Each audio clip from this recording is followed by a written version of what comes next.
let's start with April. April, what did you bring?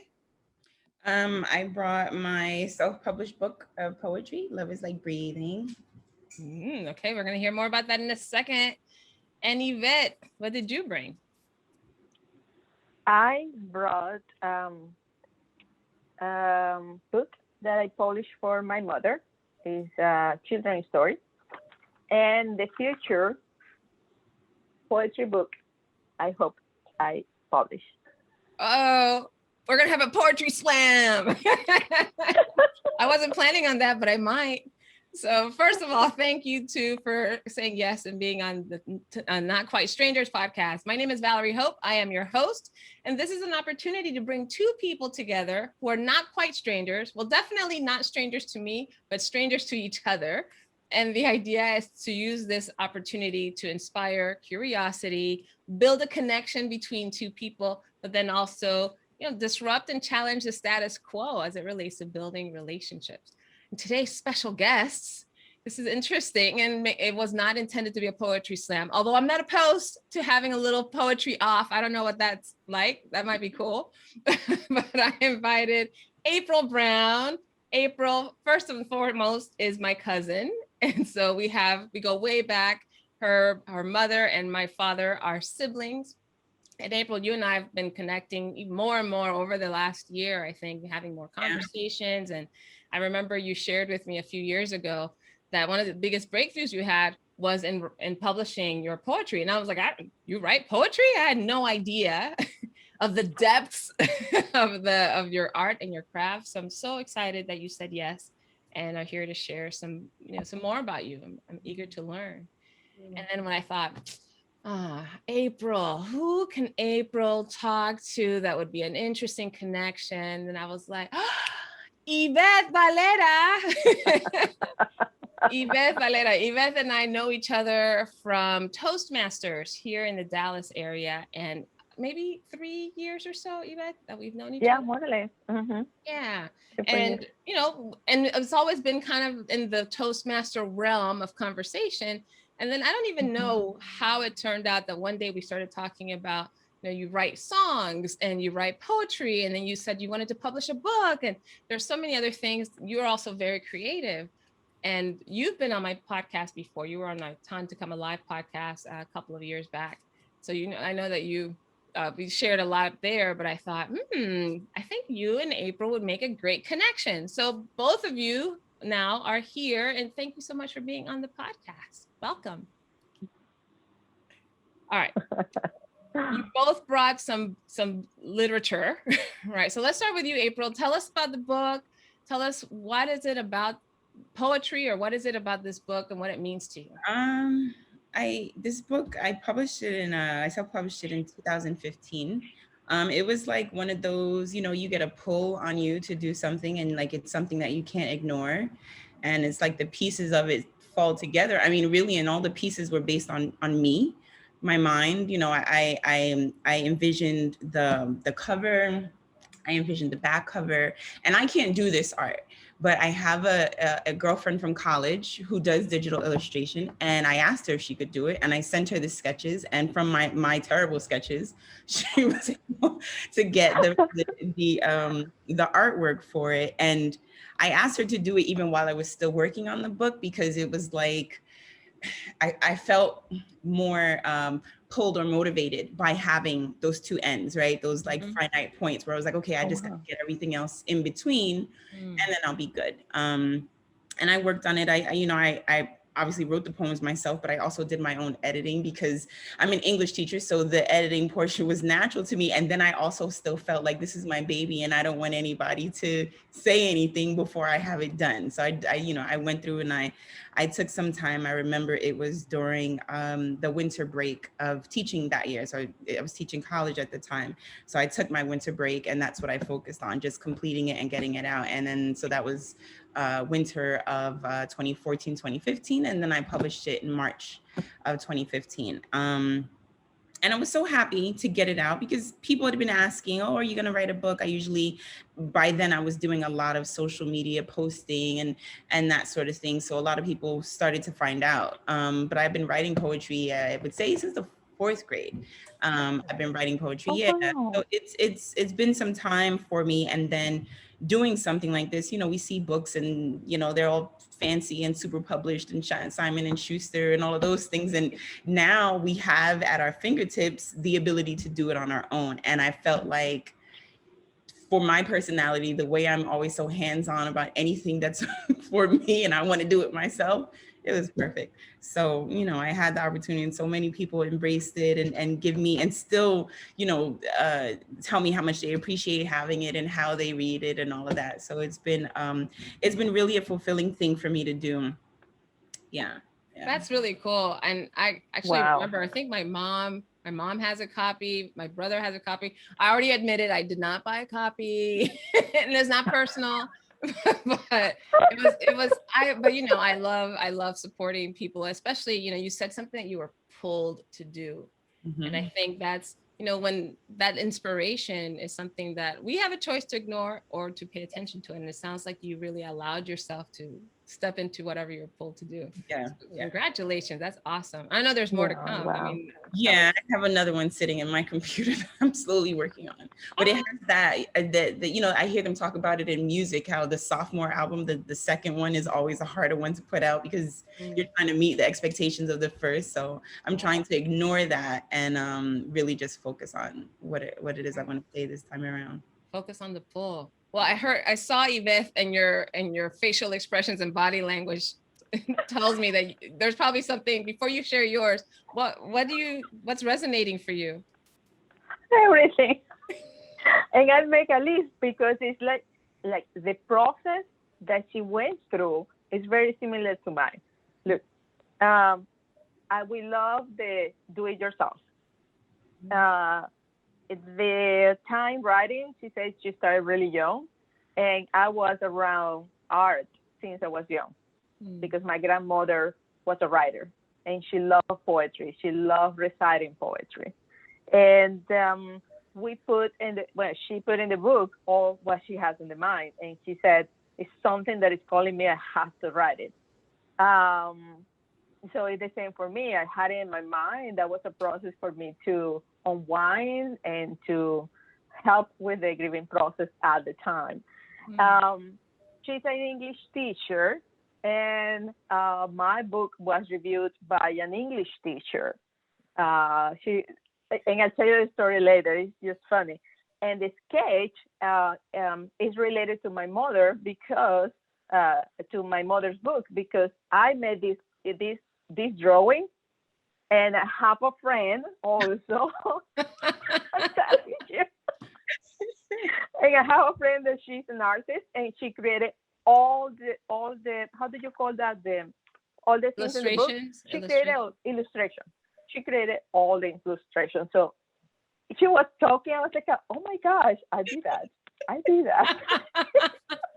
didn't know any of this, by the way, before I invited the two of you. So look at all this.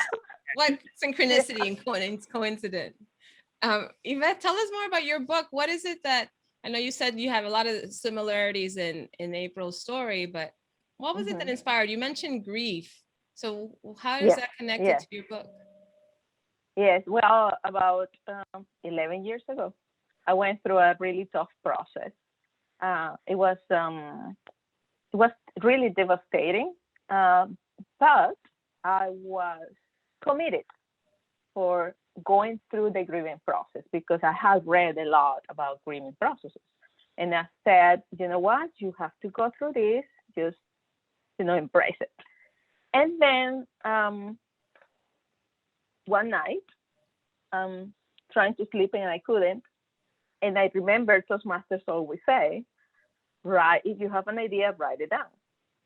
And I started writing, and somehow I started making a rhyme. And my grandmother came to mind because I had a caroling group. It was all children in my country for December, for Christmas. And my grandmother used to prepare verses for us. And she always rhymed. So when I started rhyming, I said, oh, maybe there is something here. So I got the idea from Toastmasters. You know, you always say that you have the idea, you write the idea, and then you develop. So that's what I did that time. I wanted, you know, I had three main things in my mind. So I put the words, and I started expressing feelings and finding the rhyming words, and there you go, I had a poem. So that was 2011 or something. Yeah, 10, 11. And that year only, I wrote about 50 poems. It was my way to grieve because I was totally focused. Nothing distracted me when I started writing. Still today, if I write an essay, that's it. I am in my zone. So that's how I started writing the poem. Ooh, in the zone. And it's interesting, this whole idea of processing through your writing and that it came to you. So your grandmother came to you. We should know, you should tell us where you're from. I don't think we talked about that. Where you're from. You no, we didn't. So I am from Venezuela. I have been in US for about 20 years. I had a really good job and big family, like all the Latinos. And one day I got sick and I said, you know what, I'm not going to die without going to US because that was my dream since I was little. So one day I started finding colleges here to learn English and I quit my job. And people were like, why are you quitting? You're crazy. Today they say that was my best decision ever due to the conditions, to the political conditions in my mother country. And I loved everything. Everything flew. You know, I got all the training. Then I applied for a job. Then I got the job and I was a sponsor. So everything, it was meant to be. Yeah. It was meant to be. I loved it, every single step in the process. And I enjoy being here just as a student. So that was my sabbatical year when I was taking training. Yeah. Thank you for sharing that. I'm also curious, April, about what called you to write poetry? You know, what were you expressing in your poetry? And yours is specifically about love too. So I'm curious about what inspired that. This particular book, I know when I started writing poetry early on, I had the reason I started in the 4th grade was because I had a teacher who, she was so awesome, Miss Casman. She was pretty strict, but it was because she was also a very organized person. And it was her organization, I think, that helped us to do this project. She had us do a project where we made 2 books. One was a book of poetry. So she taught us a bunch of different styles of poetry. Limerick, lyric, we did haikus, we did all sorts of poetry in it. And the other book was a story. So, and she got the materials for us and she showed us, the process. So we made book covers and everything. It was awesome. Even at the time, Soila was very much, my older sister was into drawing. So she did my covers. I found the books a few weeks ago and I was just sitting there looking at it, for the memory of it. But I think, I look back at the book and I was just like, she really had us write a whole book. And, I look at my own, I'm like, this is a legitimate one that I sell, but that was, the beginning of it. And I kept writing poetry after that, especially because she taught us so many styles. And then my parents had been divorced for years, but then I think I started having, that teen experience of, you're upset about what your mom does or your father does or whatever. And I used to use my poetry to express some of that, especially about my dad, who was present but wasn't living in our home. So I would write angry poetry. We're fine now. He's great. But at that time, it was my emotions that were directing my writing. And then of course I was, reading a lot of other people's poems as well, classic poems and things. So it was always something that I enjoyed because it was like you had the opportunity to take time to interpret, right? It wasn't on the surface. It was about what am I getting out of this or what's in here for me. And then when I got into college and I would take classes that were about poetry, I started at Hampton in Virginia and then I transferred back home to Hunter in New York City. And I changed my English major at Hampton, it was English literature. But then when I went to Hunter, I did English creative writing. So then at that time, what I was able to do was take classes that were workshops. And that was a game changer for me, because I had professors telling me things about my poems and I'm like, wait, which poem did you read? And that was mine. You know, they were comparing me to poets, and some of these professors had written, you know, their own poems, their own poetry, their own books. They were known, they were editing other people's poetry. So it was very, very like ridiculously encouraging to get that feedback about things that I felt so personal about. And I was writing it and reading it in class and able to get the feedback. So it was like at that time, then I started getting other people telling me what they thought. And it wasn't just me in my head saying, I like this, but I don't want to read it for anyone else. But other people saying, no, that's great. And I had to do it. And that was kind of probably the best way, because I knew it was something, you know, connected to a grade, but it was still something that was so personal to me. So I had that motivation of having to do the poem and having to put it out and having to workshop it. And then, you know, the professors giving me the feedback and having me come to their office and talk about the things that I do and think about and all of that. So it really, really encouraged me. And I think it's solidified for me, my view that I am a poet. Obviously, this was many years before I ever published, but at the same time, I knew that was something that I could probably wear. Like, yeah, I can write a poem. That's fine. So once social media, you know, really started growing, I started posting my poems on Facebook and having friends read it and say how much they enjoyed it. And then, you know, after Facebook, it was, I think Tumblr, I would post some, and then Instagram. And then that's where, you know, I saw a larger audience of people start to respond to my writing and send me messages and saying, you know, it means something to them and that sort of thing. So it kept pushing me.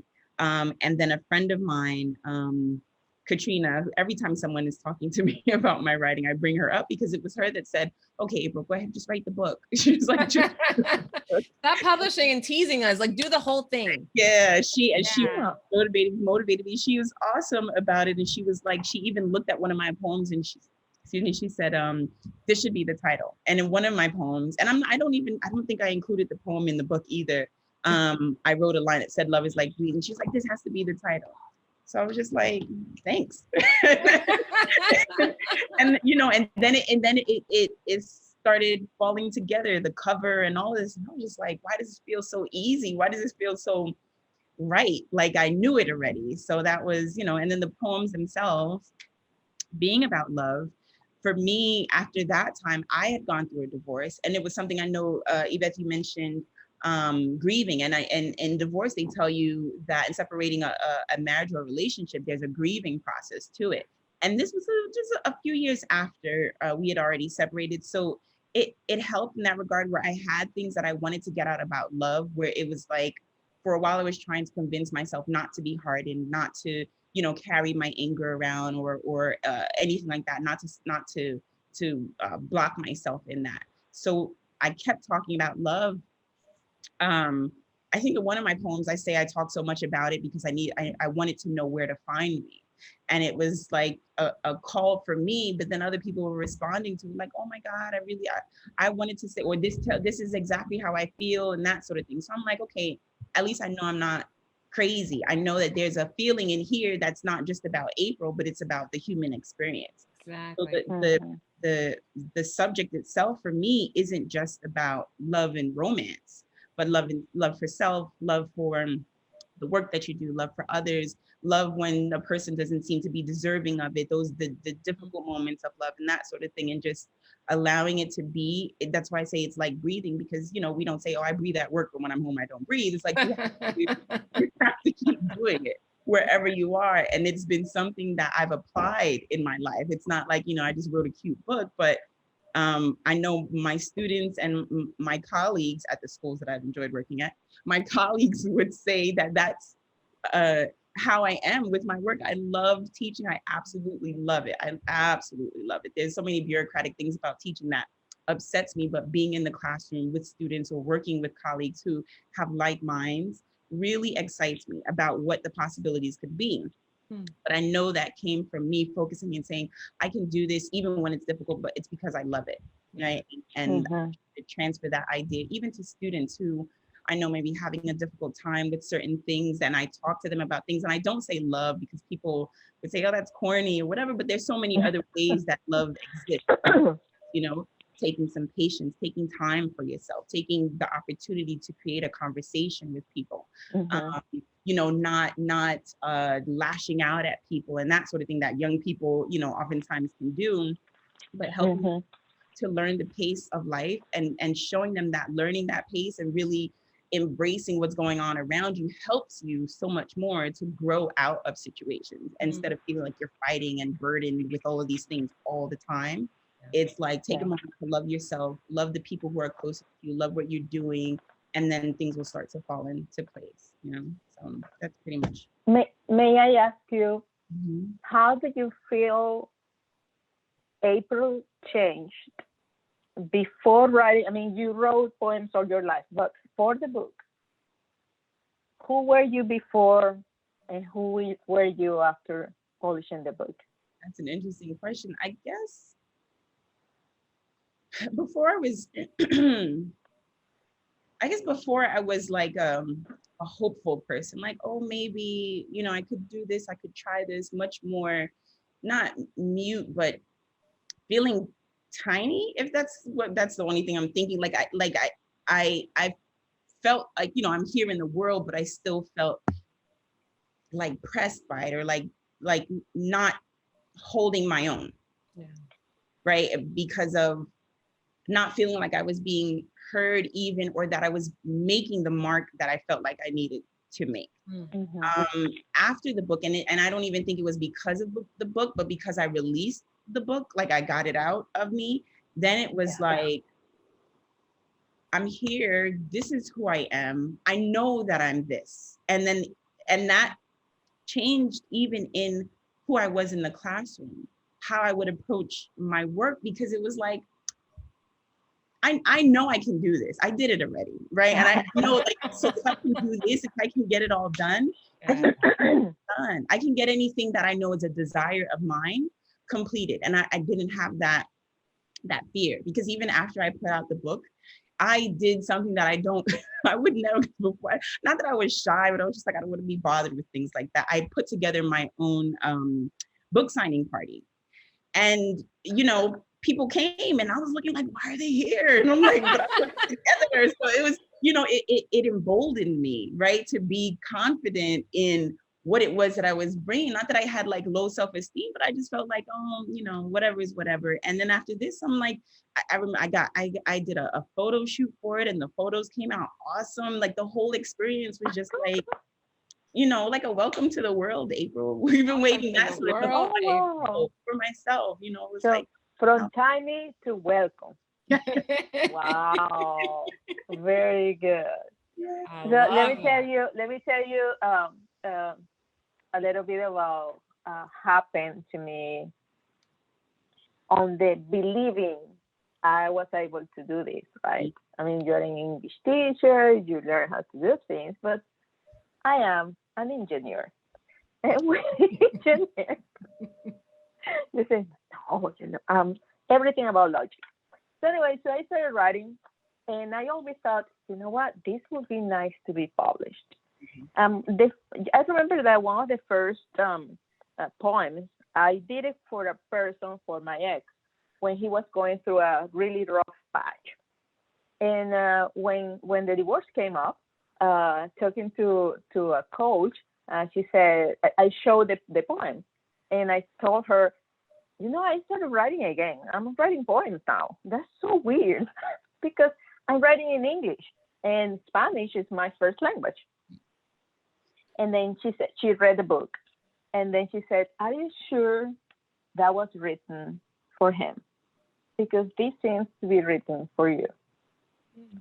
And if you allow me, can I read that? Yeah. It's a small poem. No, I'm glad I have on my list, I need both of you to pick something that has touched you and inspired you and read it for us, because talking about it is different than actually experiencing it. So April, get ready. And this is meant to be, because you see, it's all paper. I just opened it and it came up. So this is the first time it's going. It wants to be heard. It needs to be heard. So it says, the hunt for light.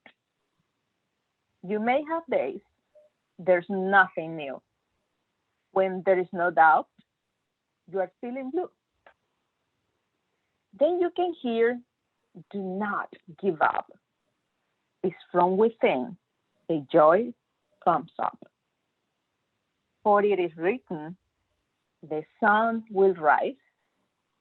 When you believe, you will see the prize. That's it. Very, very short, very. Thank you. That was beautiful. Thank you for sharing. Thank you, thank you, thank you. This was And so that was very, very inspiring, when she said, this is for you, just keep writing, that is helping you and everything. And then things happened, like I had a co-worker that she loves reading, and I started giving her the emails. Hey, I wrote this. Do you want to read it? So she said, yeah, and use this instead of that because, the English and the Spanish, and she's bilingual too. And then one day, it was a long poem, and she came to my office with the joy on her face, like, oh my. And that gave me so much confidence that what I was doing was right. That's right. So that was a sign. The third sign was I was at my hairdresser, and there was this beautiful lady, American lady, and she spoke the most beautiful English I ever heard. And she was a teacher or something because she was always helping my friend. She's from Venezuela too, with her English. So something came up to me, and I went to her and said, Miss Lee, I wrote several poems. Would you mind to read them and tell me if I need to correct something? And she said, I would love to. And then she came up with, what made you come to me to ask me for that? And I said, well, no, I don't know. I just felt the confidence. And she said, do you know what I do? I said, nope. And she said, well, first of all, I am a ministress and I help people and go to Finland or something to help people. And second, I am the English professor of the MBA in the University of Dallas in Arlington. English teacher, so English professor in that case. So that was for me a huge sign. Yeah. And I remember, she gave me the address and sent it to her, and she wrote this to me. So interesting. Hope you what? Hope you get to publish. That's awesome. And she didn't write anything on it. She put another Word document on the side, making some suggestions. That was so thoughtful. Mm-hmm. So I said, you know what, that's the sign. And then I started doing some development, personal development programs. And it came up that the reason I wasn't publishing is because I didn't want to be naked in front of people.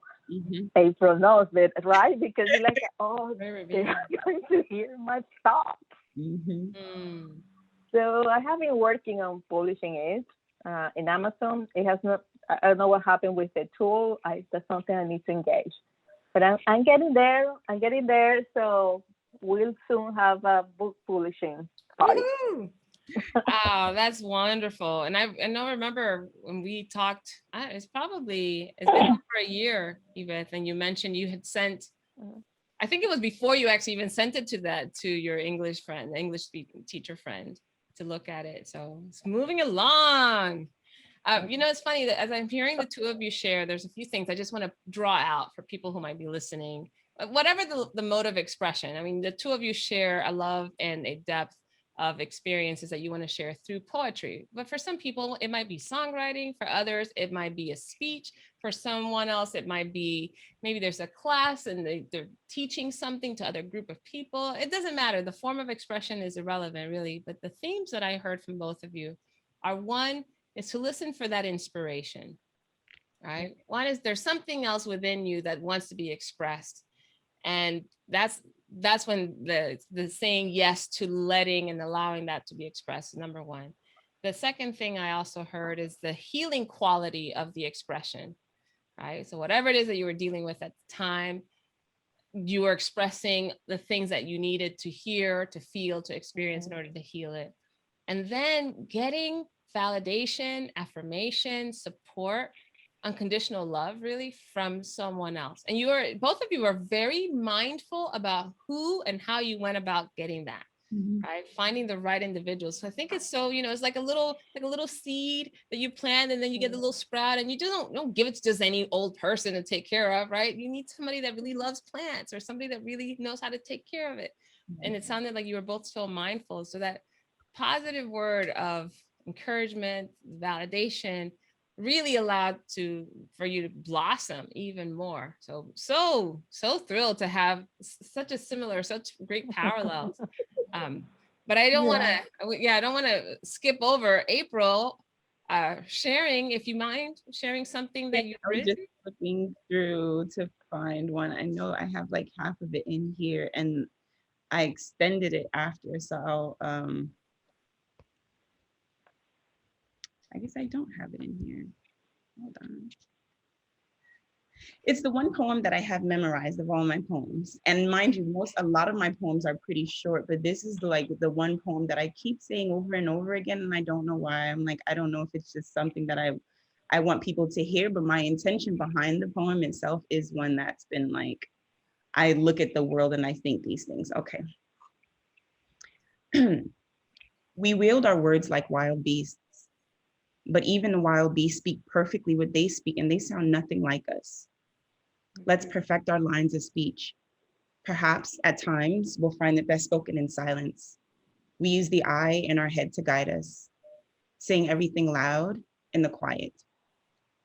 And I love you, the I need yous, and I thank you. Also, you're beautiful. And we can mine those lines until the point we've spent so much time digging the mines of our language until we find our words' ancient value. So when we say I love you, what comes through is Earth's first breath, the first moment she pushed out of the dirt and gave something back to herself. And we can remind each other of Mother's intentions, releasing us out into the sun, more vessels to be filled up with love and spill over. So when we say I need you, it's asking any of us to be mother, father, moon, or sun. Of all of these, we're made of some. So we give reverence to all. That's how we thank you. Because we remember the songs of gratitude they sang to the sun for the gifts it gave from its residue alone. And we're grateful that you too are one. See how beautiful we can become. We were described in the lines and the markings carved out by our father's first tongues. We can translate the work to be done, detail how to serve and give purpose on earth till there's none. But let's begin with the notes from our hearts, because even the wildest of beasts can comprehend that part. Thank you. Ooh. No. This is what we do. Woo! What we do. It's warm in here now. You know that I knew it. I knew I needed the tissues box. I wasn't in the prep email. I'm sorry. Yvette, what moves you? She talked about screaming and being quiet.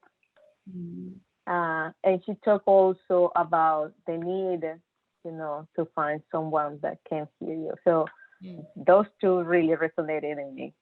Why? Because I think when we are women that are empowered, like we are, to do ourselves many things, we don't know how to ask for help. And it's something right now I'm learning. And I think the need is always there. It's just we're not brave enough to express it. Yeah, that's so true.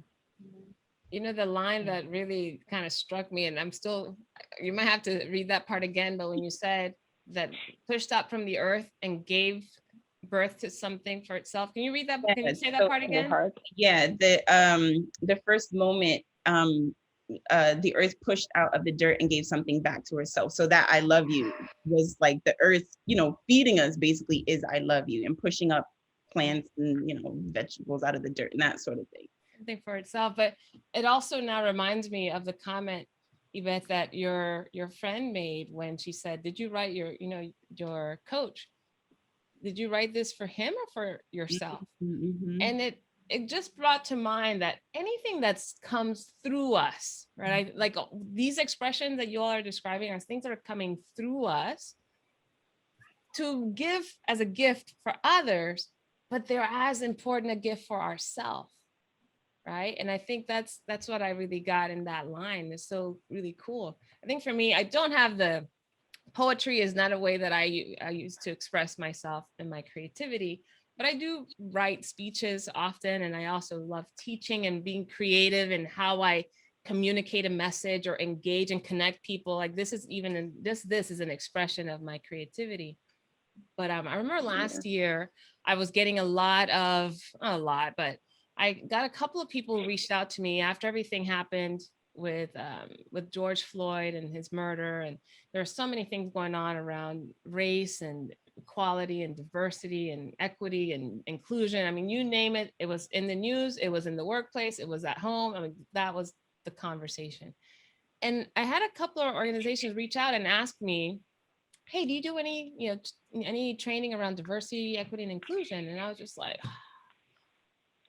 oh, because the label was so daunting for me. I'm like, part of me was like, it's something that's become a bit intellectualized, when in reality is dealing with human frailty, right? Human connection. Mm-hmm. And so I'm like, no, not like that. I know I can do something, but it's not that. And there was this friction for me because I knew that what they wanted to do, I understood. I'm not criticizing the need for it. I just didn't think that was the approach. But I remember getting to one point where I was just like, I can no longer sit back and criticize an approach and not provide a solution or an alternative. Yeah. It was just like, all right, what's calling to me? And I needed guidance because I also knew that for me, having a message meant I would be maybe not in opposition. It's not an oppositional message, but it's one that perhaps was not is not something that is that people hear as often, right? And so I actually taken a course on speech writing, and this was back in September of 2020, and all the way through August or July 2021. Working, crafting, what is the message? Like, what is it that's being born through me? Like, what is it that I need to share? No, is that 9 months? Is that September? No, is that?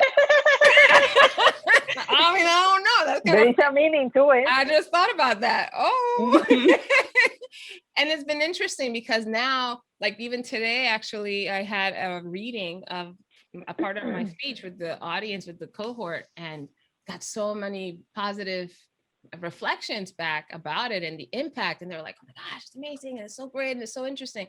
But it's like my take on how to connect humanity and bringing joy to an area that can sometimes seem so heavy and significant as in just overwhelming. Right.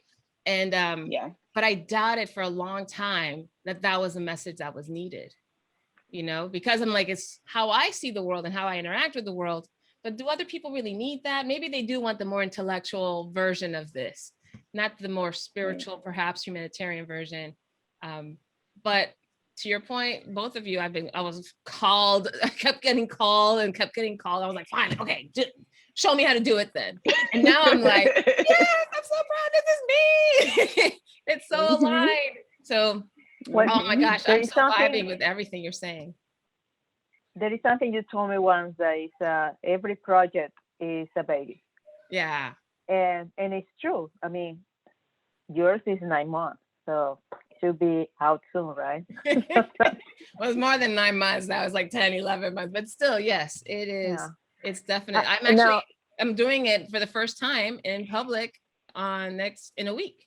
So not even a week, in less than a week. So yes. Oh, wow. That should be exciting. Wow. See, it's being born. Yeah. Really. Mm-hmm. So, but I think for both of you, that idea of feeding yourself as well as other people really, really resonates. Yeah, there's I was saying like a lot of my poetry is short because I think it's a part of being an Aries. I like to do things and just get it over with. Like I have a thought. And then once I wrote our greatest dedication to self is dedication to us all. And the idea at the time when I wrote this was some years ago, it was because of me feeling like I wanted to stop working so hard. And when I say stop working so hard, I mean stop teaching. Teaching is hard. It's like you can't get out of it. There's no way, unless you're like a part-time 1 day a week teacher. And it was, I remember telling myself, as April provides a gentle correction to her 4-year-old niece. Right. It was me telling myself that I was making a difference in what I was doing. And it was not for me to leave because I felt tired or overwhelmed by it. It was like, no, this is what you do and you make a difference. Your students let you know you make a difference. So then I thought of that greatest dedication to self is dedication to us all. So it's like what we do for ourselves matters for the rest of the world as well. Maybe it won't be a clear impact, but sometimes there's just somebody watching you, or just one person who needed to hear something that you had to say, and then that moves them to do whatever they have to do. It's such a huge difference. It makes a huge difference for us to answer those nudges that we have, those internal ones. 100%. Yeah, I totally agree with that. Look at you mentioned, and it's true, I also write songs, and with the melody and putting together, I have several videos. And the first question is, people ask me, so why don't you open your YouTube channel? I say, well, because that is just for friends. And I know it's still a little bit of fear of being naked in front of people.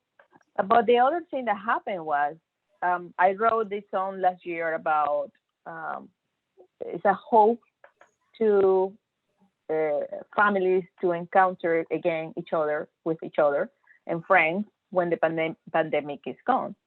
And it talks about, we're going to be stronger and we're going to be better than before. So I played the song, we are getting out, maybe not totally out of the pandemic, but we are getting out, right? Or at least people are getting vaccinated. And I played the song to a friend, and she says, I hadn't seen her in 2 years. And she said, why you didn't publish this song before? I said, well, it's just, I was just playing. And she said, this gives me hope, and you didn't share it with me before. Okay, lesson learned. Somebody needs to hear what you have to give. Yeah. Yeah. And I think the art is something, it came naturally for me. But when I started, researching in my family, it happens that I have one nephew and one niece that they sing very well. Then my brother, he plays the drums, and he learned, as an adult. And then another sibling, she sings very well. Then my mother, she used to recite when she was little. And then my grandmother, she wrote poems and she recited, long poems. So, and my uncle, he played guitar. He played cuatro, which is a little guitar like a ukulele. He plays three, which is like a guitar with 2 chords in each one of the cases there. And he sang. So art is in the family. Just we didn't put the things together. And I think that when you start looking for things, like writing, trying to find yourself, and all these emotions come up, and they become art, is a beautiful gift. It's not just for you, but also for the world. And I finally understood that even if I'm gonna be naked in front of everybody, they are beautiful. The poems are beautiful, and I need to share them. And I want, more than need, I want to share them. So it will happen. Well, we'll be counting on it. Yeah. April, I know, I think we should just acknowledge that we have Jay in the room. Would you like to introduce her? So that way. Well, she's resigned now. She went over to watch the TV. I was just telling her to turn it down. She was, because she lost interest in sitting here watching us. So that she went over to watch a TV. So that's what I was telling her to turn it down. Yeah. She's probably going to fall asleep soon. She's 5. 5? Yeah, she'll be 6 in Oh. October. All right. Mhm. So I'm curious. So let's actually think what you guys are talking about also is very applicable. You work with young people, April, and work. Yes. You have a teenage son. You're taking care of your 5-year-old niece right now. You Mhm. you pointed to all your nieces and nephews and these family members who all have music and art in their background. So I'm curious, how do you all see this idea of inspiring young people to also find their creative expression? Like, what do you see work, or what have you done? Because they don't have to wait until they've gone through a divorce or some sort of trauma or some dissatisfaction with life, right? I imagine there's other ways to get the kind of inspiration and self-expression. What would you guys say to that? In my case, I would say that the main tool for me and maybe for other artists is communication. Is telling them, what you are doing. Is sharing with them what you are doing. In my family, everybody knows that I write poems, so I just send it to them. I write in English and Spanish, and of course the Spanish are the ones that I share. They know I sing. Every single song that I create, I put in a video. They are YouTube. Yeah. They are just private, but they are there, and I send it to them. So they know they can express themselves. I have one other niece. She doesn't sing, but she draws so beautiful. And I asked her to prepare some drawing for me because I wanted to include them in my book, and she did. I gave her the idea, like April. One of the poems, also another big poem, came when I was just watching the water, and I told her, hey, I need you to draw something of me, how, the news came to me, and she drew it. Just getting the idea, talking to her. So I think that communicating what you are doing to your family member and friends, they get inspired. And by they getting inspired, they can share also your art, and they can get others inspired. I think that's profound for them, because when you click with something, if you take it, then great things can happen. Yeah. When the music when the rhythm comes to my mind and I have a melody, I have to record it. Otherwise, in 5 minutes later, it's gone. Right? It's like when you get the idea for a poem. That's it. You have to write it down. You have to write it down. So it's trying to tell them, what you are doing. Yeah, that's really important. I will say our family encourages me very much. I know one of my first poems I wrote for, I don't know if you remember Grandma's 70th birthday party. That was years ago. Yeah. And I wrote a poem for her. It was a pretty simple poem. I don't remember, but I remember the encouragement from the family. And now, unfortunately, it's been at family passings. I know one of our aunts it was her birthday. I wrote a poem for her birthday. I forgot, that might have been her 70th birthday, Pauline.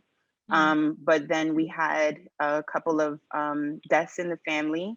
I wrote a poem for Tia Rosa, who passed. I wrote another poem for Uncle Tito. So family in that way, I hope that our young ones feel that same thing. But even in thinking about like the teenagers in our family, but also the teenagers that I work with, for them, a lot of times I always think about the freedom to create, and the freedom in the sense of not feeling like your work is not worthy of whoever, right? And also feeling yourself enough to create what it is that you feel, is the thing that represents you.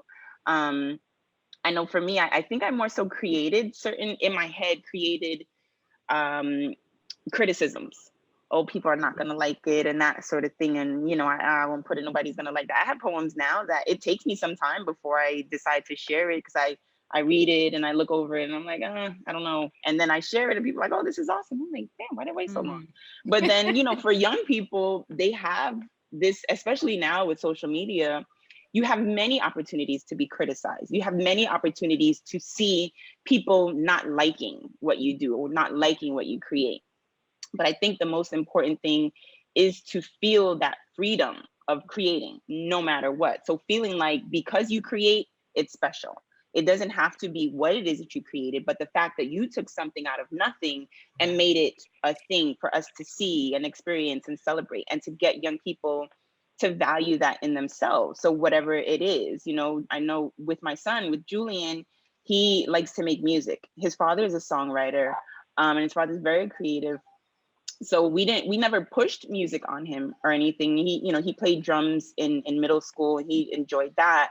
But now it's like, you know, the digital music. So his father got him a new keyboard, and then he has like one of those music softwares or platforms that he uses. He never plays us any of his music yet, but I know him and so many of his peers enjoy making music. They, you know, and they send each other their things. He goes in different, they have some kind of music chat rooms where people can share their beats and things like that. So I don't haunt him about it, like, you know, let me hear it or what's going on or whatever, but just like allow him to do with it whatever he's doing, and then whenever he's ready, you know, to let us hear it and that sort of thing. So definitely giving them encouragement to just be.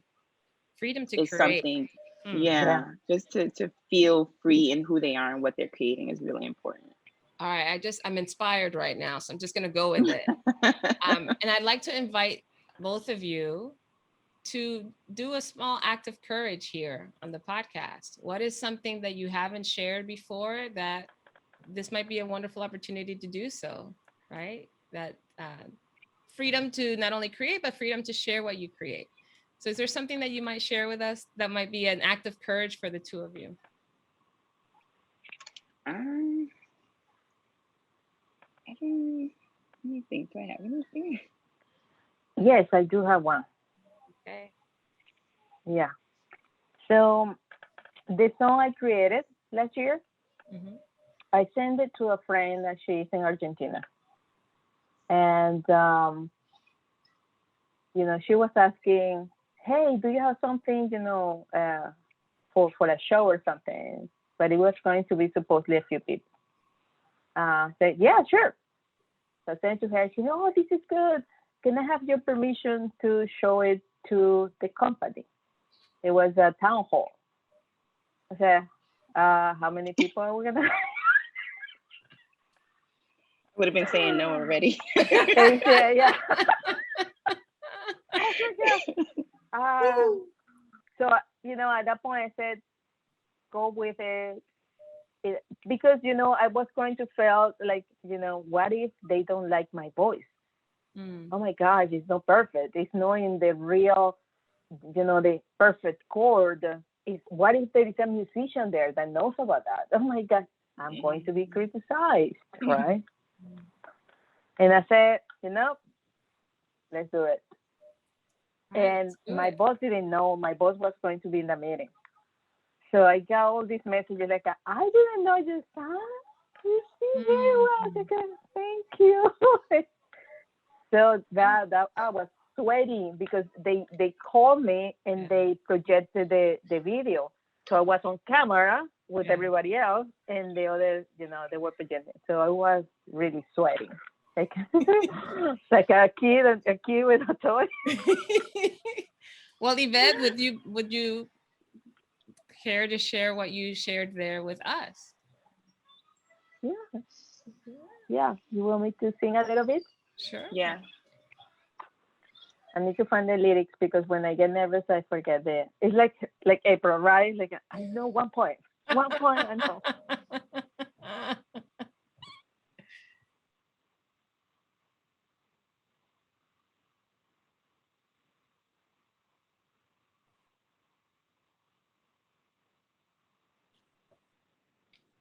Okay, here we go. When we're able to travel safely, crossing the borders, I travel quickly to hug and meet family and friends. I have been dreaming to see my beautiful sky again. Feeling the passion, seeing the smiley faces again. Pronto, pronto, we'll be together. Pronto, pronto, to hug again. Pronto, pronto, stronger and better. We'll be together together, one and for all. Just a little bit. That was beautiful. I love the lyrics. That was Thank you. wonderful. I have And I heard it. have one day to translate from Spanish to English because I sent a friend from Toastmasters. Yeah. I sent it to her and she was like, no, we have to play in the contest. I said, okay, I'll do it. So there's a rhyme there. I said, it is what it is. Let's see how it goes. Oh, thank you so much, Yvette. That That was was very beautiful. generous. And Yeah. yes, you. it's a beautiful Thank song. you. And if you're open Thank to you. it, for both of you, I would love to add into the show notes the poem that you shared with us, as well as or where they can find it, or even the song and the video if there's one. So Yeah, sure. okay. Okay. April, what's your act of courage for today? I don't know. I don't really have one, I don't think. I mean, I was looking at what I had, my poems and my notes. I don't have anything that I'm thinking is gonna take courage maybe to something share. that you did before when you were trying to publish or something. Let me see.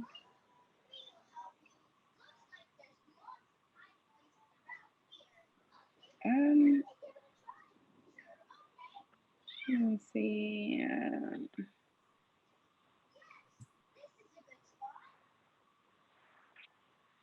I don't know.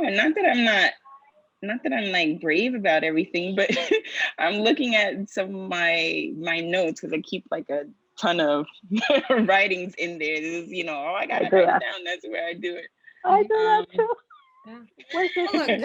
consider it doesn't have to be like this has never been shared before. This is secret or whatever. Yeah. But perhaps something that at this point in time you're inspired that you think, hey, this would be an interesting or appropriate message to really to contribute to us and to yourself.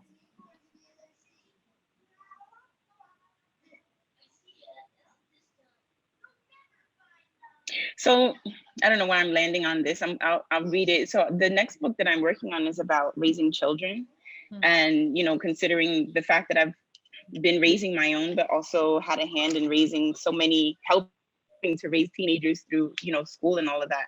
I just have a list that I wanted to include, and I guess it's kind of working as headers in the sense of like the things that I want to talk about in there, because there are perspectives that I have as far as what some parents can think about, especially young parents. Like I have right now about 4 or 5 of my students that graduated from high school in 2019 that are either currently pregnant or already had a baby.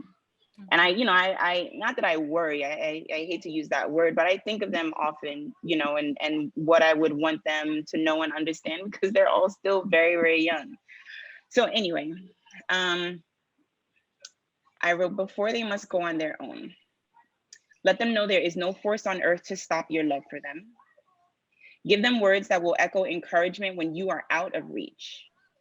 Tell them the meaning of their name. Teach them the value of earning anything. Talk to them about how important other people are too. Explain to them how simply human you are. Remind them how valuable their physical body is and give them basic ways to keep it healthy. Listen to them until they have no more to say. Show them how important life is above the material things. So that's just like a list that I have. I mean, I haven't, put it out in the book yet, but those are some of the areas where I'll be like writing some prose pieces. So this one would be a combination of poetry and prose. These things that I've learned and these ideas that I have about raising children. So yeah. Listen to them until they have nothing else to say. Yeah, that's a tough one. I've been doing that, but it's significant though. I used to do it with my son, and even now he's, as a teenager, much quieter. But when it's time for him to talk about something he has interest in, we can talk for an hour, and he just gets it all out, and I know he feels heard. And it's a very important thing, because there are young people who don't have connections like that with the adults in their life, and even if it's not just parents, but even older siblings and things like that. So it's really important to allow them. A lot of times people have that children are to be seen and not heard, or we have adult problems, we don't want to hear what you have going on. So it's really important. Oh, that's so good. Ah, look. Okay, I just had a revelation. What was your revelation? I saw it. I saw you doing like a podcast for teenagers Who, and me? talking about, yeah, Really? Wow. because it could really help them, you know. Yeah. When I was teenager, if I had more guidance, maybe I will be in, you know, in the NASA working, something like that. Mhm. And the few guidance that I had, they really made an impact in my life. Mhm. Like I had this teacher that she used to tell me, you know, your English is very good. You should think about learning more. I remember her. Mm. And the other teacher telling me, if you can travel, and there's nothing more I like other than writing than traveling. So maybe what you are doing there and those ideas that you're putting together, maybe you can have something on the podcast for teenagers that you know, of young teenagers with mothers that have kids. Mhm. Mhm. Maybe they can hear you.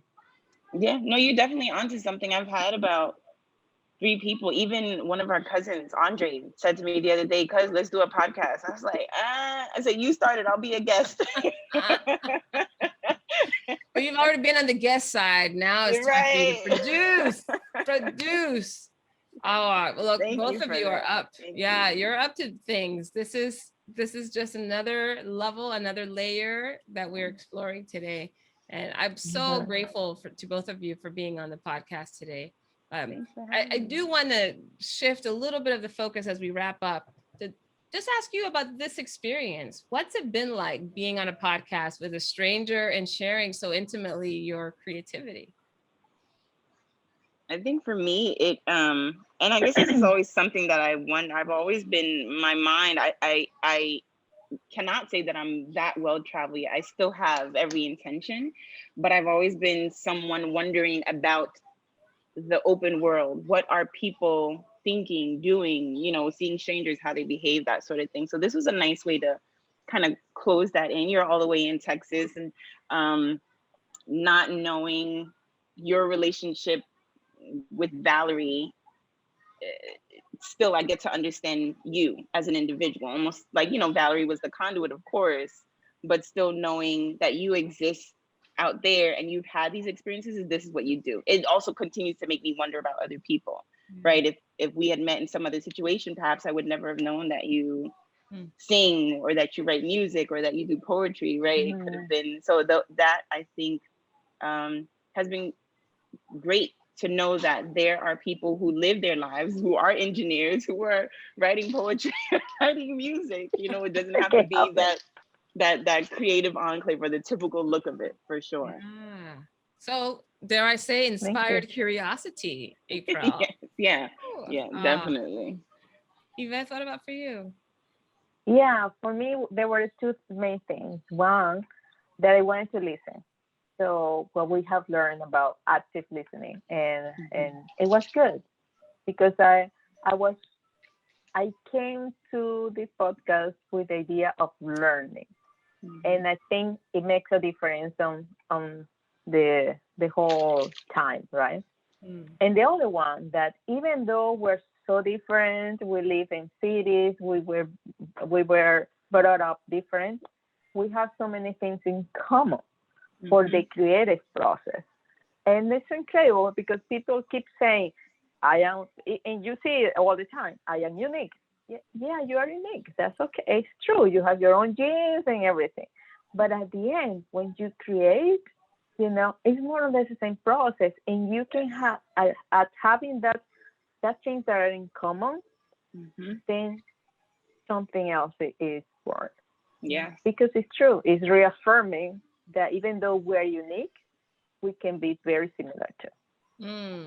It's interesting. I was talking to my mom earlier, right before this podcast, actually, and she was all excited. She's like, "Oh, I can't wait! I'm gonna watch this." And the I don't remember how I even got into the conversation, but I said, all I needed to find between people It's just a thread of human connection. That's it. And then I leave the rest up to the universe. I leave the rest up to my guests to figure out how and how much and for how long. And, clearly the two of you have found that thread of human connection. And I hope, my hope for you is that you continue to get curious about other people. But if this experience or this exchange has provoked any new ideas or inspiration or opportunity to deepen the connection, that you do freely, right? You are now free to create. You've always been free to create. But I'm so grateful. Any final words before we wrap up? Just thank you for having me on this. This was a great experience. I really appreciate it. It was very nice to meet you, Yvette. It was very nice. Me too, April. Let's keep connected so you can be invited to the book signing. Yes, that would be awesome. I do want to thank you, Valerie, for this invite. I'm so glad I met another soul that has done things very similar to me. And also to formally to make thank you to people that have helped me so much with this writing. Maria Tovar, Maria Diaz, and Donald Schmidt. They have helped me so much, being so compassionate and understanding, especially when I was going through the process and writing my poems and giving me so many recommendations. So thank you. If you are listening to this one, thank you. Oh, wow. Well, thanks to all the people who are out there inspiring others. And the thing is, we never know what inspires people. We never know what you said. There was a word, there was a facial expression, there was a moment in time that could inspire somebody to create something. Even the pain that we might be suffering at any given moment could create something completely new that would inspire other people. So, I think this teaches me not to take any moment for granted and any relationship for granted, or any moment in a relationship, as difficult or as confusing or whatever it might be, that has the power to create as well. So thank you two so much for being on the podcast, and all of you who tuned in, thank you for tuning in. Please make sure that you subscribe by going to www.notquitestrangers.com. That way you don't miss a single episode. They'll go straight into your inbox. And you also get invited to our quarterly gatherings where we bring together this beautiful collage and this bunch of strangers that I've collected and connected over the past several episodes. If you want to meet them, interact with them, engage, this is the place to do so. But you don't get invited unless you subscribe. So thank you so much. Yvette, April, beautiful work. Thank you so much for sharing your passion and sharing your art with us. Thank you. You're welcome. You are very welcome. Of course. Have a wonderful rest of the day, everyone. You too. Bye. You've been listening to the podcast Not Quite Strangers. Be sure to subscribe or follow on your favorite video or podcast platform. And for more information and content, go to notquitestrangers.com. See you next time.